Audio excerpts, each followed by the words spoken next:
are still looking at some of the sermons of Dr. Helmut Thielicke, a German theologian who went through the ravages of the Second World War as a German citizen, and then after the war had a lot to say, of course, about war and about enduring crises in life, and in particular, from his perspective, facing crises, terrible crises as a Christian.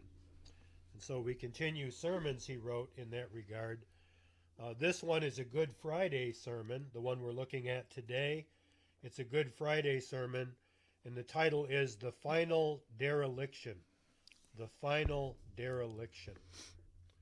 And the text is from Matthew 27, where it says, "And about the 9th hour, Jesus cried with a loud voice, saying, Eli, Eli, lama sabachthani. That is to say, my God, why hast thou forsaken me?" Yeah, it's a powerful moment. Powerful moment on the cross. Yeah. And it is strange when we think about, like, that the cross is such a powerful symbol for people, even though it was used as a form of torture. Yeah. Interestingly, the Jesuit priests, when they went to the Mackinac Straits, and tried to convert the Native Americans, the cross was treated with disrespect because the Dakotas Indians used it as a form of torture as well. That's interesting. And so they had to explain that, like, this is our religious thing and why this is important to us. Yeah. And so they had a form of the cross, huh? they had a form of the cross as well. Interesting. That's interesting. But yeah. it was, it was a form of torture, and Right. and it was for Jesus as well, but it became a form, Right. a symbol of salvation despite the torture. It was considered the most cruel form of Roman Death. Yeah, torture and punishment. Yeah. Yeah. Yep. Yeah. Yeah. So it's the fact that the cross was metaphorically transformed into a symbol of salvation is a powerful. It is. Very powerful part of the Christian faith. It is. Yeah. And yet the suffering remains, and that's one of the important features of our keeping a focus through the cross is that the suffering in life remains. We still have terrible suffering. And how does a Christian cope with that? Well, one way is to look at what Jesus taught us through the cross and on the cross. Yeah. Yeah. That he bore all our suffering there. Yep. And was redeemed because of it. And at the cross, Thielicke kind of opens up with what I call the guest list at the foot of the cross. Yeah, I love that. Who were the people who were all around the cross while Jesus was being crucified, tortured to death? Who were the kinds of people standing around and sitting around the cross? Do you want me to read through those, or do you want to read through those? You can just list some of them as you see them. Yeah. So we had the centurion who was confused because he's like, this man we've executed is surely a good man. There are the women whose emotions are stirred. There are the dicers who while away the hour. Only a few yards from the spot where they and all the human destiny is sealed. The sadists and seekers of sensationalism who are indifferent. The officials and cultured world with the higher standpoint that tries to bring under ordinary criminal procedure what God gives to history its true and proper theme.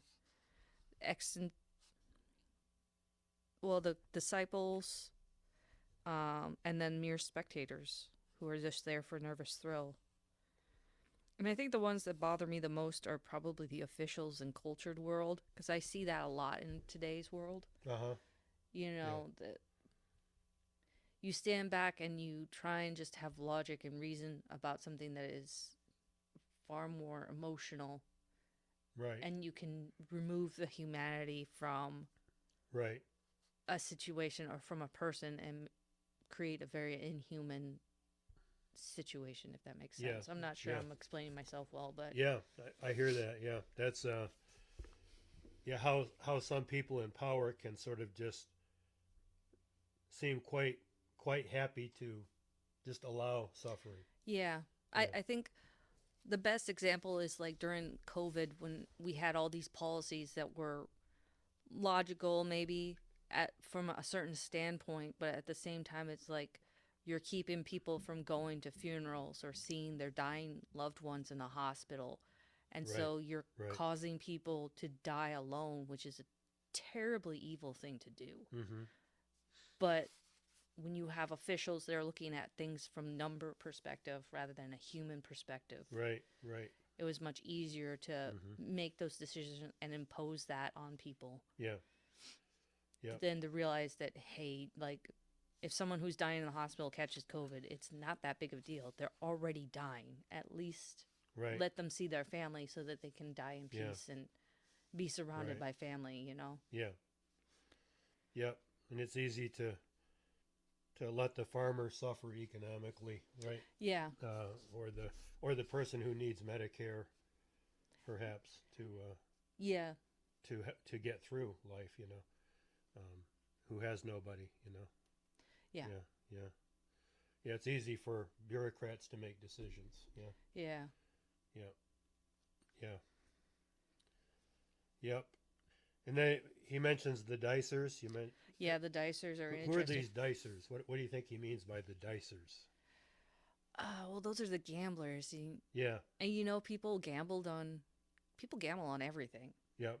And they did that there, right? Yeah. They gambled at the foot of the cross. Yeah. Yep.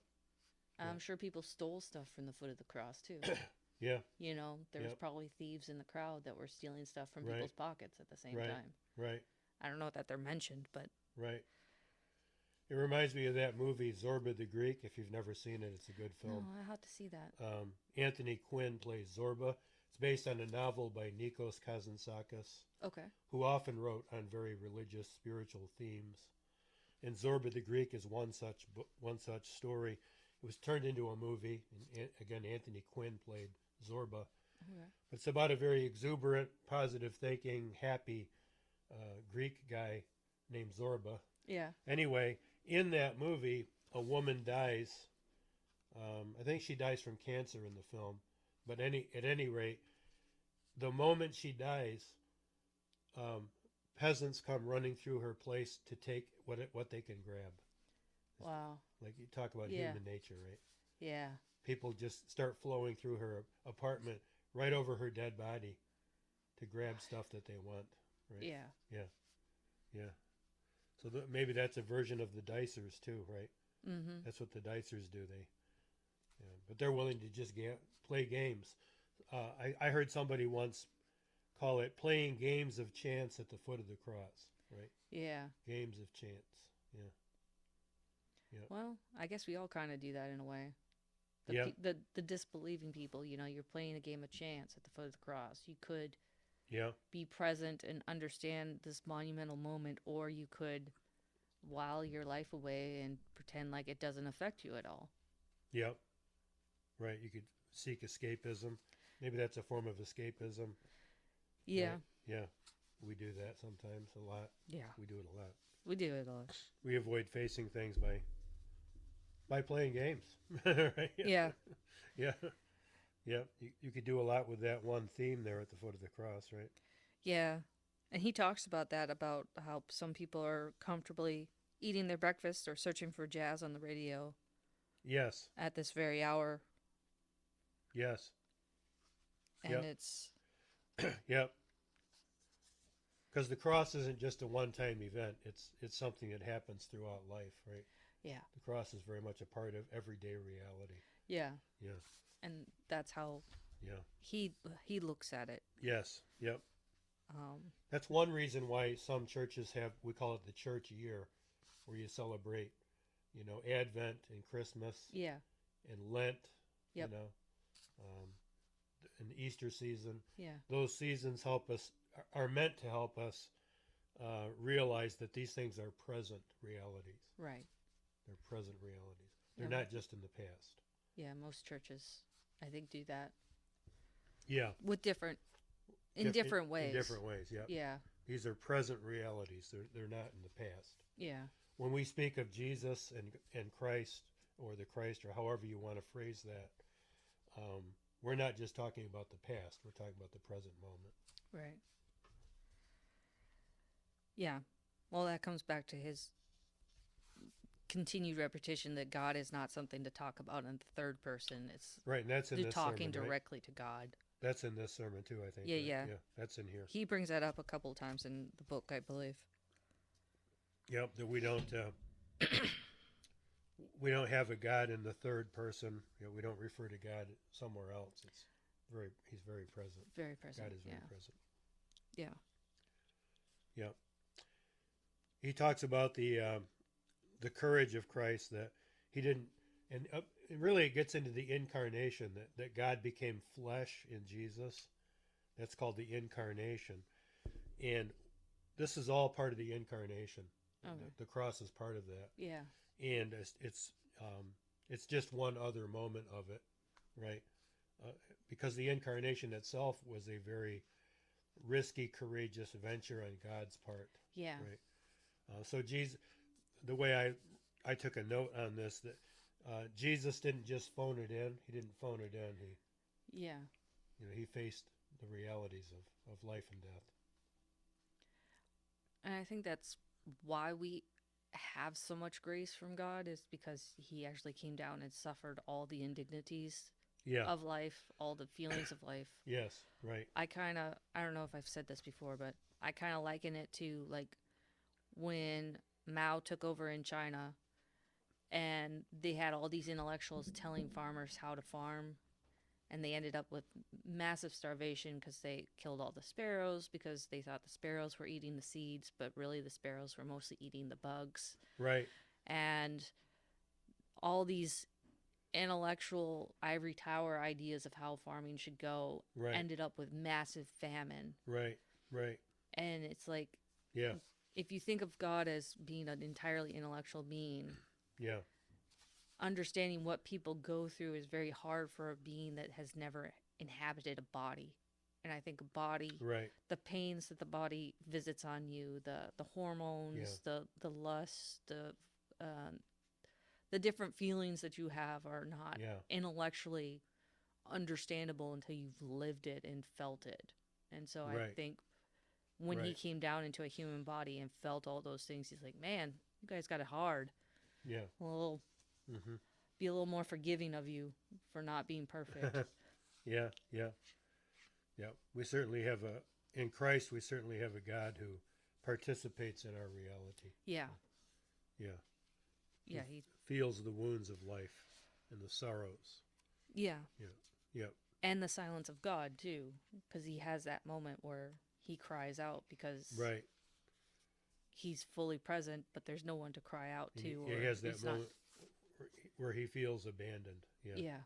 Which is something we commonly experience. Yeah. Abandonment. That's a hard one. Yeah. Yep. Yeah, because he does talk about how, like, you can suffer a lot if you know that there's a purpose to the suffering. But to feel like you don't know why you're doing this is just a very difficult thing to undergo. Yep. Whether you're human or Jesus or whoever. Yeah. He also talks about how Jesus crying out was because he was undergoing not just the physical pain of the torture, but the emotional grief of God and the guilt of the whole world.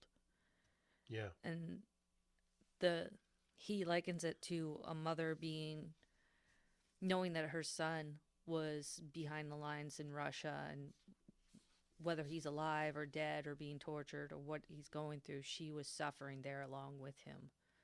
Yeah. And I think as a mother, and I'm sure you as a father, have suffered on behalf of your children, especially if you know that you can't do anything to change what's going on in their life. Right. And you want to make it better, but you can't. Right. That's right. It's a very difficult. Yeah.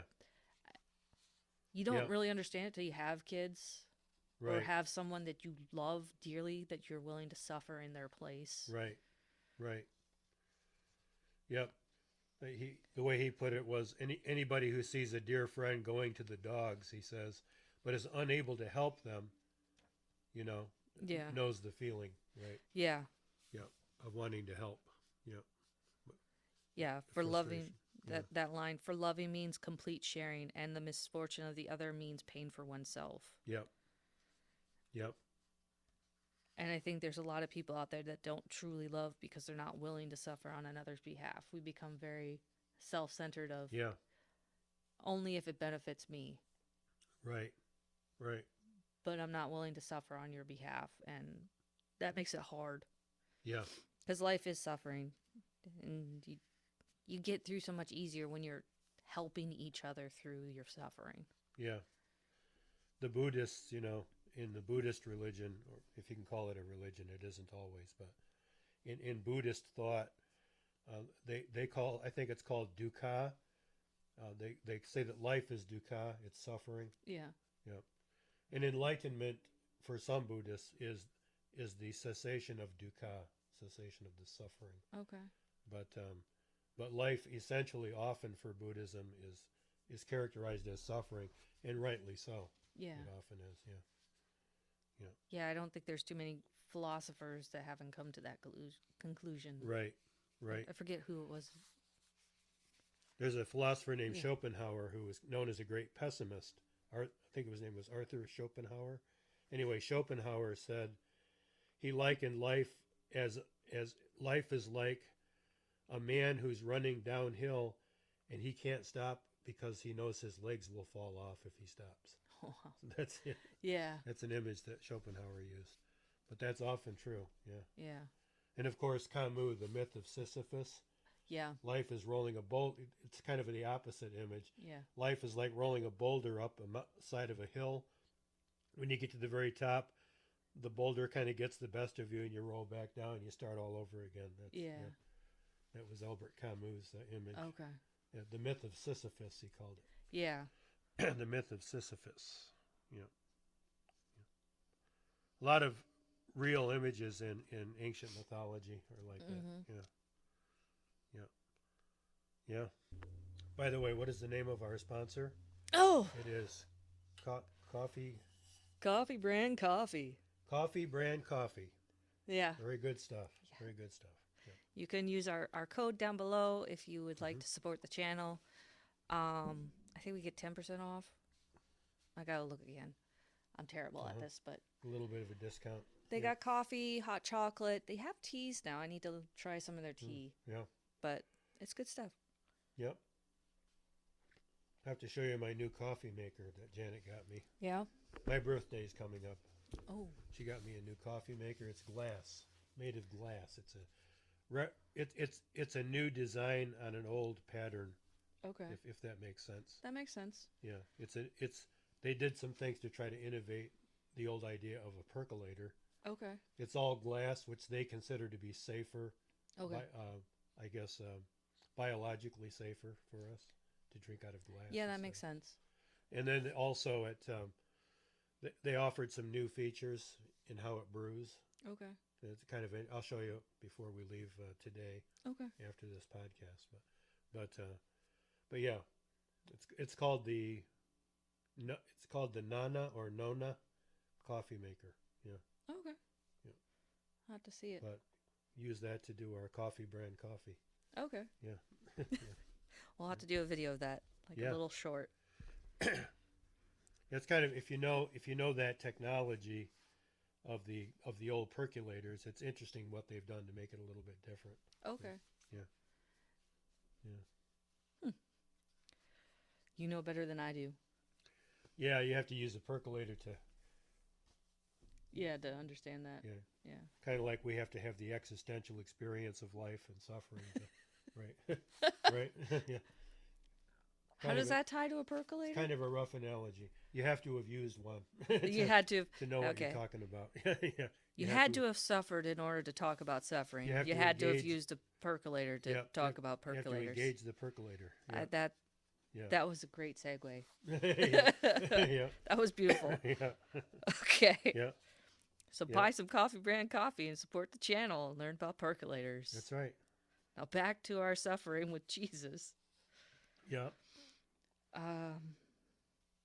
So I have in here about we don't really bear our own guilt.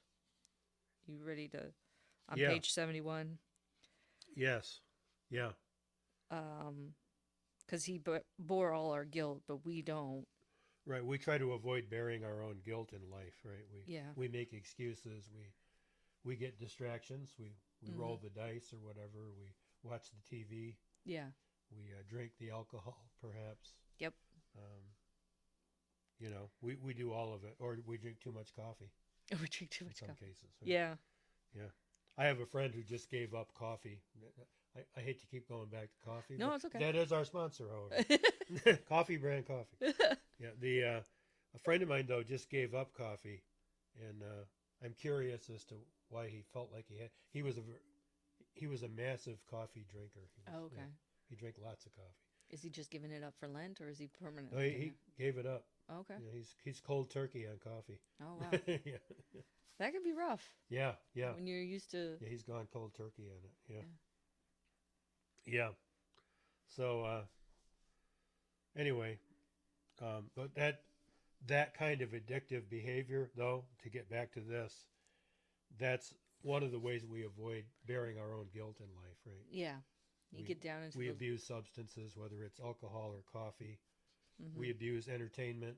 Yeah. Whether it's movies or sporting events or whatever. Right? Yeah. We find ways to avoid to distract ourselves. Yeah. Yeah.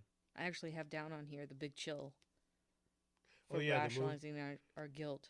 We talked about that last time when we talked about this chapter. Yep. Yeah, we rationalize that. That's why we came up with that. Yeah. There was a movie back in the 1980s called The Big Chill. I recommend the film. Very good film. Lots of people who became notable actors later are in that film. Okay. A star-studded cast. Yeah. When you look back on it. Anyway, in that movie, one of the characters says to another, they talk about rationalizing, right? Yeah. One guy gave up a career as a counselor to go into something more lucrative. Mm-hmm. And the other one says, I believe, as I recall, he says, well, I know I'm rationalizing. And the other guy said, don't put down rationalization. Rationalization is more important than sex. And the guy says, how is rationalization more important than sex? And the guy responds and says, have you ever tried to get through a whole day without at least one good rationalization? Yeah. Yeah. Yeah. We rely on rationalization a lot, right? Yeah. We rationalize.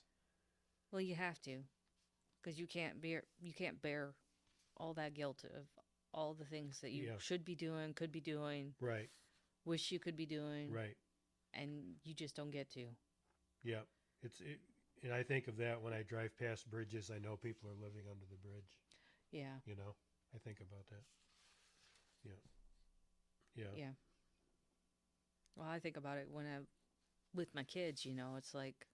Yeah. I'm trying to do all these other things, but my kids are going to grow up so fast. Yeah. And it's like, well, maybe I should put these things off to the side, but deciding what you should prioritize. Yeah. And keep that balance. That's right. It's very difficult, and it's. Yeah, because you can become the helicopter parent too, which is that's also not good. That's not good. Like, you don't want to be completely wrapped up in your kids because they are going to leave you. But at the same time, you don't want to miss out on this period of their life because it's never going to come back. Right. And you want to do it right. Yep. But there's so many ways to do it right that. Yeah. A lot of ways to do it wrong too, but I think there's more ways to do it right. Yeah. That's the nice thing is.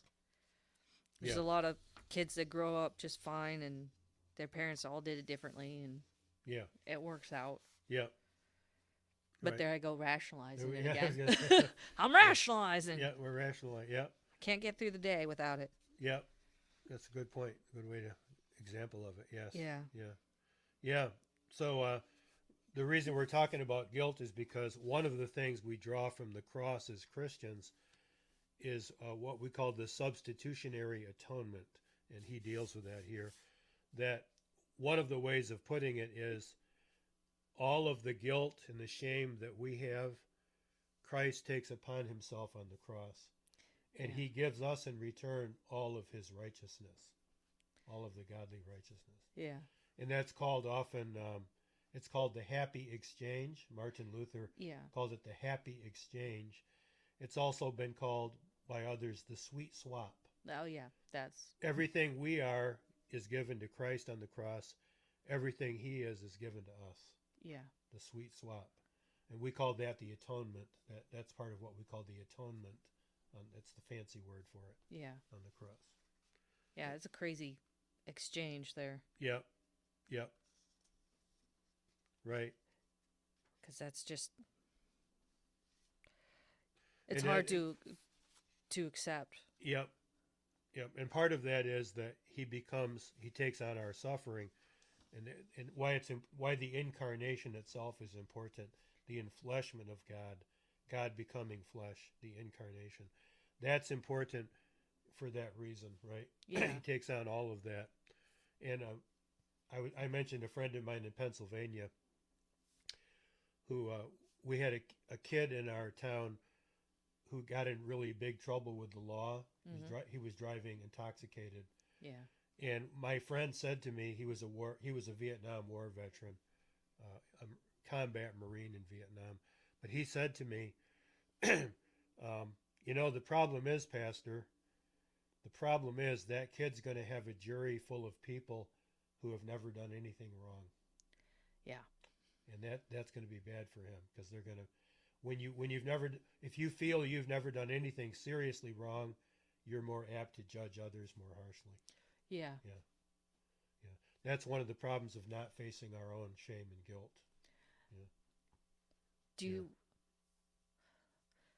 Does Yeah. it also help if you've never done any?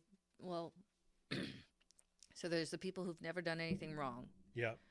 and Or then there's they think they haven't. right, and then there's the people who have done things wrong and been judged harshly for it, and then there's the people who've done things wrong and been forgiven for it.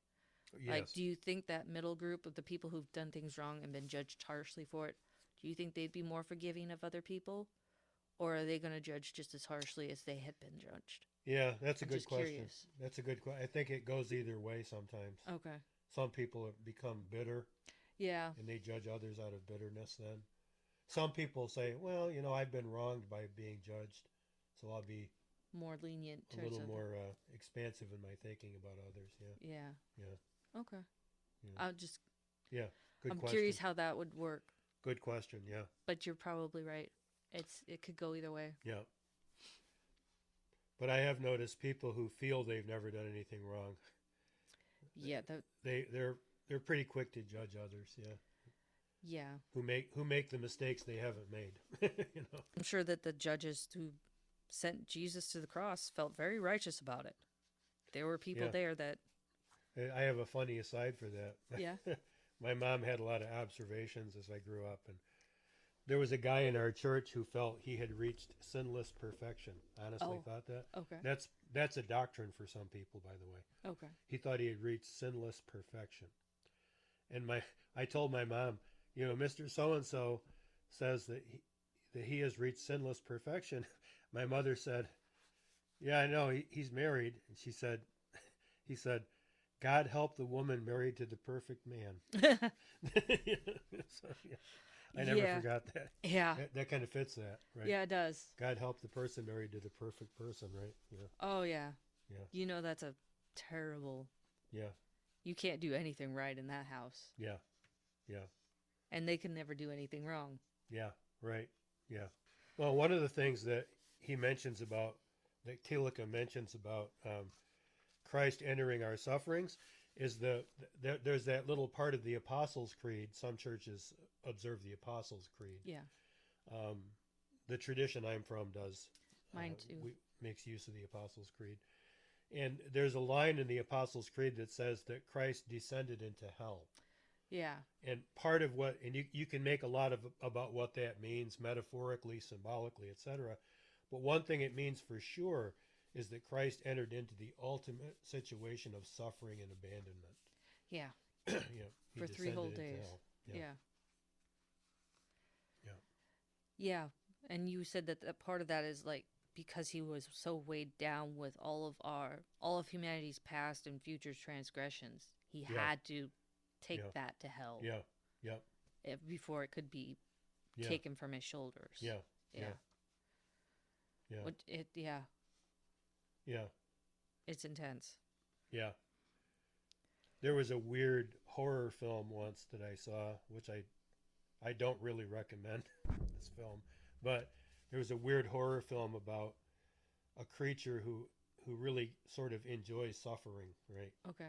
And at the end of this horrible movie, the character looks at the camera and says, "Jesus wept." And that's how the film ends, I think. As I recall, that's how Yeah. the film ended. Anyway, it was interesting, though, because this character represented the enjoyment of suffering, right? Oh, okay. And the idea that suffering can be sort of eternal, etc. Anyway, at the very end, Jesus wept. And an interesting way to tie in Jesus with Yeah. a movie about suffering, right? Yeah. Yeah. Yeah. By the way, again, I don't recommend that particular film, so I won't even mention the title. Okay. You folks can go look it up if you want to. Yeah, leave it below if you can figure it out. Yeah, we can If use you've that watched it before. use that as a trivia question for Yeah. the, yeah. But, you know, he ties it into the man of sorrows can forgive us because he goes right into the dispute. And you can't forgive your neighbor if you can't put yourself in their place. Right. That's another way of saying all that. Yeah. Right. And Right. and he also ties that into like the chaplains that the men on the front line aren't going to go to the chaplain that's preaching from the rear. They're going to go to the one that's right there in the front with them into battle, that goes into battle, the one that has the pastors who have taught by their own experience and suffered, rather than the ones who've just gone to college and they can say all the words, but they've never Right. experienced the depths of Right. human experience. Yep. Right. You know. One of my teachers used to say years ago, Jesus did not die instead of us; he died ahead of us. And that's an interesting change of perspective. Yeah. Yeah. He didn't die instead of us because we're all going to die. Right? Yeah. But he died ahead of us. In other words, he suffered all of that. Yeah. He kind of paved the way for you. Yeah, yeah, yeah. I had a scout leader in one of my churches in the past. My scout leader said that his son would tease him. His son was becoming an Eagle Scout, as a matter of fact, but he said his son would tease him about being the old man, getting older. Yeah. Right. And my scout leader friend told his son, he said, "Just remember, son, life is like a hiking trail. I just happen to be a little further ahead of you on the trail, Yeah. but at some point you will be exactly where I am on the trail." Yeah. Yeah. And that's a way to remind us that we all endure suffering at some point. Yeah. It's not really a matter of whether we will suffer, but when, right? Yeah. When will we suffer? Yeah. That's an interesting. Yeah. Yeah. Life is like a hiking trail. I like that. Yep. You could think of anybody in your life who's gone ahead of you in suffering or dying. You think, well, someday Yeah. I'll be on that spot. I don't like, I do a lot of funerals, and I don't like to think that at funerals, but it's reality, right? Yeah. It's a reality. Yeah. Yeah. And I think when you're young, you don't think you're ever going to go through these things. But like Right. becoming a parent, there's a lot of things where I'm like, wow, this is what my parents went through. Yeah, like, right. Exactly. Yeah. I need to call and apologize Yeah, to them. Right. Right. That's right. That's right. Yeah. I called and did that because Yeah. I'll do crafts with the girls, and I was doing crafts with like 4 or 5 girls one day, Yeah. and afterwards I was so stressed out, and I'm like, my mom did this with me like all the time, like all the neighborhood kids would be there, and she'd be doing crafts with us, Yeah. and I'm like, how did you do this? Yeah. Because it's like herding cats Right. that are Right. playing in paint in your house. Right. Right. Exactly. Yeah. And I remember in my own childhood, we would ride the bus to school and back. Yeah. We lived way out in the country, so we went like 10 miles to school, on the bus. And I remember at a certain point, and I don't even know if this would be allowed today or anything, but Okay. because of all kinds of reasons. But back then, my mom had this thing called the Bible Club, I think we called it. Okay. Bible Club at our house once a week for a while. And all of the bus was invited to get off the bus at my house and go to Bible club. Oh, And okay. then we got them home somehow. I don't remember how we got them home. I guess we took them home in the car. Must be because they're not there now. Yeah. But yeah, but my mom did that. Made cupcakes for it. Did the lesson for it Yeah. once a week. That was a lot. Yeah, that's it a was lot. taking on a lot. Yeah. Yeah. Feeding all those kids. When you and think everything. about what your parents have done, that Yeah. that was a lot of work. Yeah, I've Do taught in the Sunday school, and it's a lot. Yeah. Just And this was kids, from all kinds of backgrounds getting off the bus. different ages and everything. We'd run around the house like hyenas, Yeah. sometimes, right? Yeah. A lot of times. But yeah. We'd play hide and seek through our house in different rooms during that time, Yeah. and then we'd all have to come back for the lesson. Yeah. But we'd have the lesson, then we'd eat cupcakes, and then because we were all on a sugar high, we'd Run run around. through the house. And I thought my mom put up with all that, Yeah. Yeah. Every week, that would be a lot. Life is a hiking trail, right? Yep. Yep. You'll get there. Yeah. You'll get there. Have patience. Yeah. Yeah. Or enjoy where you are now, because there's a hill coming up. Right. Yeah. Right. That's right. Yeah, my dad fights fire, and he says, he did it till he was in his 60s. Yeah. And he would go, and you're there for like 3 or 4 weeks at a time sometimes. Yeah. At the fire sites. Yeah. And he's with the Forest Service, so it's not like fighting fire in a house. You're fighting fire out in the woods, in the marsh or whatever. And he said he'd always have these young guys that would come, and they'd be like, well, you can't keep up, old man. And like the first day or so, and they'd be way off, and he's like, right. okay. And he's still going, and then like by day 3 or 4, they're at the back. Yeah. Right. Because they used up all their energy because Right. they thought it was a race, not a marathon. Right. You right. know? That's right. Yeah. That's Yeah, right. he has a saying, don't stand when you can sit, don't sit when you can lay down, and don't lay down if you can't get back up. Yeah. That's good. Yeah. That's good. And Have you seen that TV series on firefighters I think it's in California, maybe? no, I haven't seen that. Or is it Alaska? I don't know where it is, but we'll have to. Yeah, I'll have to look it up. We watch that here often. Okay. It's a show about people who fight basically forest fires. Yeah. Yeah, it's Okay. an ongoing series. Yeah, Is it dramatized, or is it like a... it's Like a- dramatized. Okay. It's like Chicago Fire, but it's done out in the woods and stuff, Okay. in the hill country and whatnot. My yeah. dad gets a bit annoyed with when they dramatize things and make it like a hero's thing, and he's like that. There's a lot of that in it, but they show the bad part too. Of course, Okay. there's the jealousies. There's all the stuff that's in a police program. Yeah. Okay. Anything you see on Law and Order is in this show. Okay. Yeah. Yeah. Well, he gets annoyed because you'll have people that go out there and they're like, "Oh, I'm gonna save someone," and it's like that's Yeah. the mentality that's gonna get you killed because you're fighting. Yeah. You're not gonna put out the fire. Right. You're just turning the fire away from people. Yeah, I think they tend to they leave you that impression. They leave you the impression that there's Yeah. no one hero that is consistently a hero or anything. Okay. Yeah. I think Interesting. it seems realistic. I'll have to ask Yeah. him if he's watched it. Yeah. And, I'll get the name from Janet. yeah. There's that. Then there's Chicago Fire. That's a Yeah. Chicago fireman show. Yeah. That's another series. Okay. Yeah. I've heard of that one. Yeah. That's pretty realistic too. They have all the petty jealousies and Yeah. stuff Human like nature. that going on. Yeah. Yeah. Yeah. Yeah. Yeah. Okay. So where were we? But yeah, so then he goes from all of that to that we have the I call it the third person problem. We speak of God in the third person Yeah. instead of a direct address from God. Yeah. Yeah. Yeah. He's only the theme. He's not the person we speak to. Right. There's a Jewish theologian named Martin Buber. He was a Jewish philosopher and theologian. He wrote a book called I and Thou. Okay. That the best of relationships is more of a direct I and thou. Yes. You and me, right? And that's the best of relationships. And he contrasts that with people who are overly materialistic or objective about others. He called it the I-it relationship.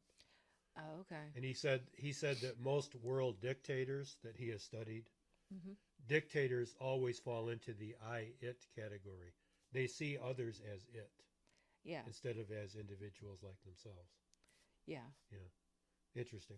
Anyway, yeah. Pratchett actually talks about that. He said all evil stems from when you see other people as things rather than people. Yeah, there you go. That's the source of true evil. There you go. Yes. And Buber would say the same. yeah. When you go from I and you to I and it, that's dangerous. Yeah. Yeah. Yeah. Yeah. There's a personality disorder that's spoken of now in psychotherapy called the normatic personality. It's normaticism. Okay. And it's people who see the whole world in terms of being a thing, Okay. something that you gain materially, Yeah. instead of as other people and such. Yeah.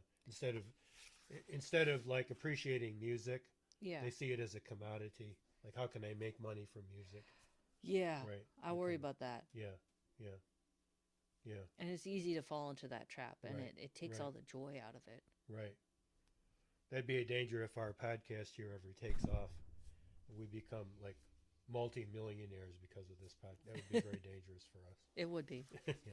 Good thing it's not going to happen. Unless you buy our coffee brand coffee, That's right. and then That's right. then we can deal with that. Unless you order our coffee brand coffee. Yeah. Yeah. No, I think we'll stay pretty grounded. Yeah.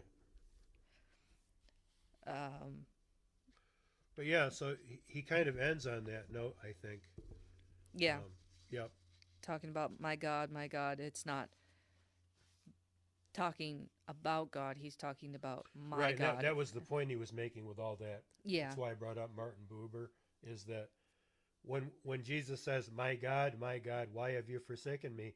That's a direct address. He's not talking about God in the third person. Yes. He's talking about a relationship. And so whenever we complain, Lord, where are you?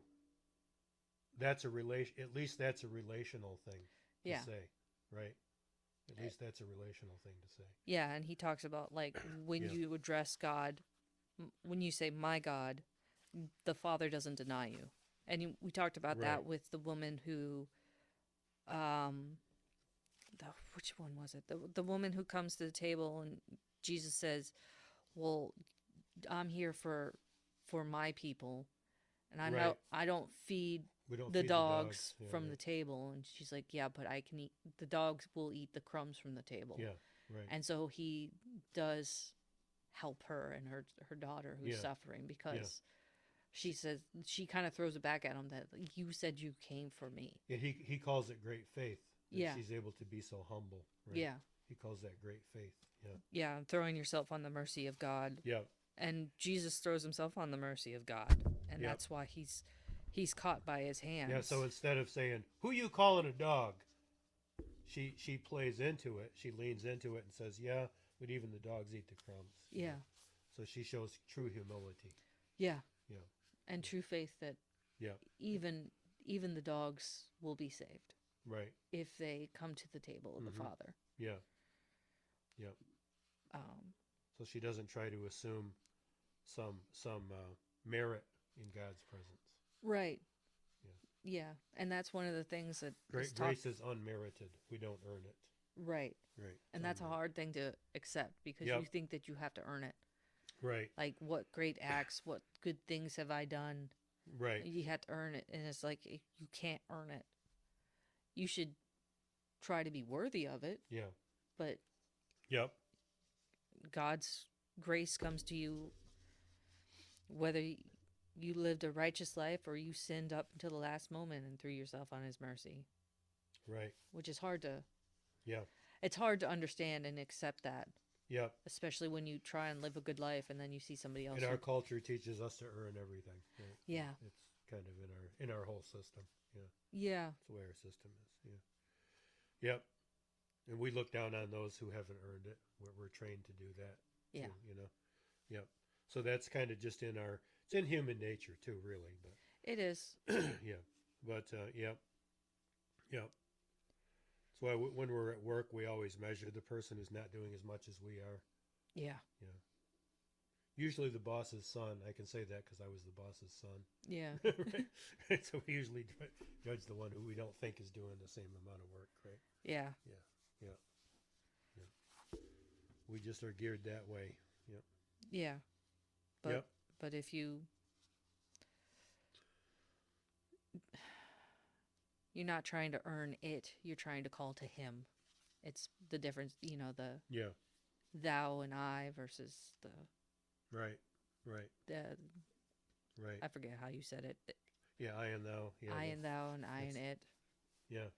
Martin Buber. Yeah. Yep. Somebody, I think they call it objectification when we look at the world too objectively. We don't enter into it Right. existentially. Everything's Out there. Yeah. Yeah. You're not a part of it. Right. Right. Yeah. Or that its only purpose is to serve a function for you. Yeah. I guess you could tie that in with a lack of empathy. Sometimes Yeah. we lack empathy completely. Yeah. Yeah. Yeah. There's a lot of artists that have that problem because they think that their art must not be worthwhile because nobody's paying for it. But the thing is, Yeah. your art is worthwhile even if nobody else ever sees it. Yeah. It has a value just as a way for you to get emotions out and to express Yeah. happiness, anger, whatever you Yeah. need to do. It helps you. Even if nobody else even sees it, it's Yeah. still of value. Yeah. Right. But there's a lot of people that think it's only of value if someone will buy it. Right. And right. then you start making stuff only because of what others think is worthwhile Right. instead of what you want to make. Right. And there's a lot of artists that actually lose their love of art. Yeah. I've seen people that like they get a job Yeah. doing art Yep. and in the corporate world, but they're doing art as a Yeah. product instead of as Hmm. a joy, and then they don't want to do art at all. That's the anymore. danger of marketing church too, right? Yeah. We see a lot of marketing of church, right? Yeah. There's a danger of losing what it's really about. Yeah. Yeah, I'm always suspicious when I see like a commercial for a church or Yeah. something like that. It all becomes fireworks on a stage and Yeah. yeah, that kind of thing. Yeah, smoke. Yeah, theatrical, very theatrical. Yeah. It's a show instead of a Something service. gets lost. Yeah. Yeah. Something gets lost in that. Yeah. Hmm. Yep. Yes. Okay. Do you think that's a good place to stop, or Yeah, I think did so. we forget anything? It's a good place to stop. He ends it by sort of giving a new litany of, if I'm at my wit's end, if I feel oppressed with sickness or misfortune, if I feel forsaken by human beings, then I may confidently repeat what the dying Savior said in his last cry of agony, my God, why hast thou forsaken me? And as I say this, then I'm reminded that I'm in a relationship with this God to whom I'm complaining. Yeah. And then he says, because of that, we can sing. He ends it with quoting a hymn, I think, here at the end. But we can sing about grace because if we really face reality, grace is a truly wonderful message. It is. Yeah. Because it's completely unearned and it's completely given freely to us. Yeah. There are no conditions. It is a beautiful gift. Yep. Powerfully earned, paid for. Yep. Yeah. Yep. Because he ends it with, I will stand at thy side, despise me not. Yes. That you could say to the man of sorrows, I will stand at thy side, despise me not. And Yep. that's the place at the cross that I think is where we want to be, rather than with the dicers or with the cynics or with the intellectuals. Like you Yeah. want to be with the disciples, or even with the centurion, of being like, I Yeah. stand by thy side, despise me not. Yeah. Well, that would be actually the man hanging from the cross on the Yep. right next to him. Yep. It's better when we hear all of this message as a direct address to us. Yeah. It's something that encounters us directly. Yep. Yep. As one of my teachers, maybe we could end on this. One of my old teachers named Gerhard Ferde, he was a great teacher of grace and forgiveness, and how God acts toward us, directly. And trying to think how he used to put it. That I'm skipping now what he said. But how did he put that? Trying to remember now. I'll probably forget. But what did Ferde used to say? I can't think of it now. You can't think of it? Must be the Lord wanted me to forget that. Do you remember the general gist of it? Trying to think why I brought him up. It had to do something with this ending. Oh yeah, here it is. The direct address. We fear that sometimes. And Ferdy would say, that's why some people are offended at the gospel.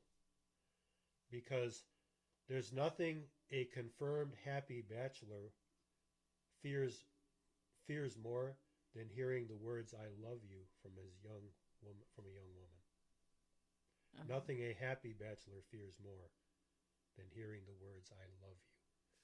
Sometimes we fear God saying to us, "I love you," because hey, I don't need that. Yeah. Why do I need that? Right? Yeah. So sometimes the gospel is threatening. That's the point. Okay. Because it's a direct address. I love you means, hey, why do I need your love? Right? Yeah.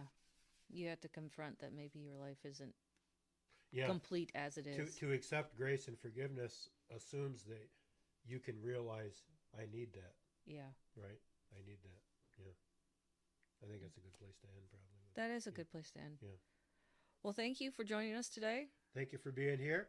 And remember the sponsor, Coffee Brand Coffee. Coffee Brand Coffee. Here's Yep. a cup. Cheers. Cheers.